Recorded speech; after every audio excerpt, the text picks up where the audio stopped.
Jumat 12 September 2025. Aku Asyabia Sahinora Fumiris, murid dari SMPN 4 Ngersi kelas 7, sedang berada di perpustakaan daerah.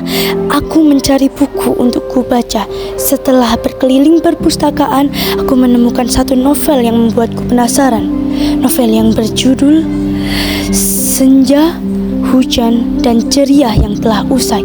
Novel sedih dan menusuk hati, hingga aku yang sedang membacanya pun menangis karena tertampar oleh realita dari novel itu, bahwa kenangan terindah adalah pisau tertajam untuk diri kita sendiri.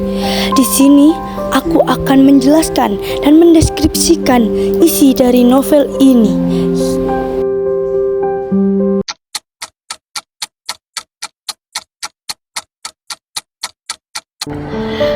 Novel berjudul Senja, Hujan, dan Ceria yang telah usai ditulis oleh Boy Chandra, diterbitkan oleh Media Kita pada tahun 2015 dengan ketebalan buku 239 halaman.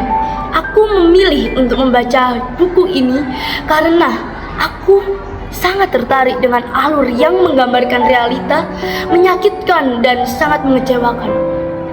Penulis seolah mengatakan bahwa kenangan terindah dapat menjadi pisau tertajam untuk diri kita, bahwa kenangan terdalam adalah kenangan yang paling susah untuk dilupakan. Tokoh utama dalam buku ini seolah menggambarkan rasa sakitnya ketika kita dikhianati oleh orang yang paling kita cintai dan akan selalu kita cintai, orang yang kita anggap spesial. Aku adalah orang yang sedang merindukan dia. Dia adalah orang yang pernah dan akan selalu kucintai dengan tulus, walau mungkin kamu gak tahu ketulusanku ini. Mungkin kita pernah mempertahankan hubungan kita bersama, tapi itu dulu, sebelum hanya aku yang bertahan, dan sekarang aku sudah tidak sanggup. Sehingga sekarang di sini hanya aku dan ribuan kenangan kita yang tertinggal.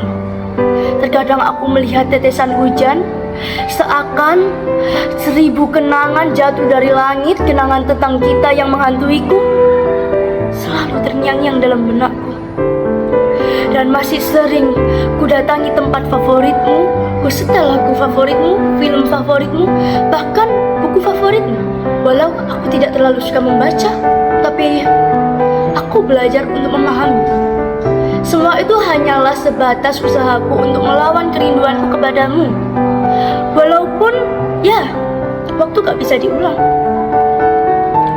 Ingin aku jadi kamu yang bisa dengan mudahnya meninggalkanku tanpa bayangan kenangan, sedangkan aku di sini masih terngiang-ngiang dengan bayangan kita dulu, bayangan indah maupun buruk.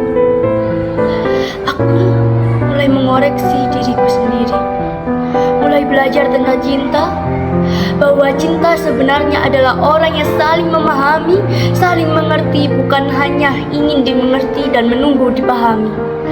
Itu memperjelas bahwa mungkin dulu kita tidak benar-benar saling cinta, mungkin hanya aku yang merasa. Dan kita harus sedih secukupnya dan patah hati secukupnya agar hidup kita tidak sia-sia. Novel ini memiliki kelebihan, adalah alur cerita yang sangat mudah dipahami untuk berbagai kalangan umur, tentunya untuk umur remaja mungkin. Novel ini juga mengajarkan para pembaca untuk mengerti realita. Di dalam novel ini mungkin aku menyarankan agar cerita lebih dipelankan, dilambatkan, agar para pembaca lebih paham dengan isi novel ini. Setelah aku membaca novel ini, aku akan lebih hati-hati tentang cinta. Karena menurutku, hidupku tanpa cinta aku masih bisa hidup. Sedangkan kalau aku ada cinta, mungkin akan beberapa hal terganggu. Mungkin semuanya akan berjalan lancar, hanya saja suasana yang sedikit berbeda. Sekian dariku.